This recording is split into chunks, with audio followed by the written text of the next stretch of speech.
Gold Copa আমেরিকায় প্রথমবার গোল হজম করল আর্জেন্টিনা। কোয়ার্টার ফাইনালে শেষ মুহূর্তে তাদের জাল কাঁপিয়ে আর্জেন্টাইন ভক্তদের বুকে কাঁপন তোলায় ইকুয়েডর। নির্ধারিত সময়ের খেলা 1-1 গোলে শেষ হলে টাইব্রেকারে লিওনেল মেসির শর্ট ক্রসবারে আঘাত করে অধিনায়কের ব্যর্থতা এমিলিয়ানো মার্টিনেজের মনোবলে চির ধরাতে পারেনি।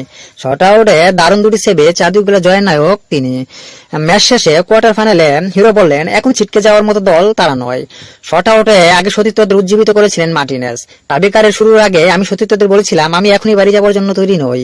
এই দল ফাইনালে যাবার দাবি রাখে, এই দল কোপা আরো দূরে যাওয়ার দাবি রাখে। এগুলো বিশেষ মুহূর্ত, এটা খুবই রোমাঞ্চকর।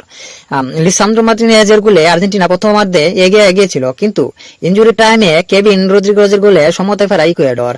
ফাইনালে আগে নকআউট অতিরিক্ত সময় না থাকায় ম্যাচ গড়ায় টাইব্রেকারে। প্রথম শটই মেসির মিস, তবে অ্যাঞ্জেলো মিনা ও অ্যালান মিন্দ্রাকে রুখে দিয়ে সেমিফাইনালে ওঠার পথ তৈরি করেন মার্টিনেজ। এই প্রথম নয়, এর আগেও আর্জেন্টিনাকে খাদের কিনারে থেকে তুলে এনেছিলেন এই কিপার। 2021 সালের কোপায় কলম্বিয়ার বিপক্ষে পেনাল্টি শট আউটে 3-2 গোলের জয় 3টি সেভ করেন মার্টিনেজ। আর কাতারের বিশ্বকাপের ফাইনালে ফ্রান্সের বিপক্ষে 2টি সেভ করে দলকে এনে দেন ট্রফি।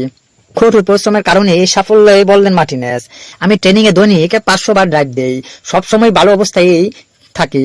যারা টাকা খরচ করে আমাদের খেলা দেখতে এসেছিল তারা এটাই দাবি রাখে।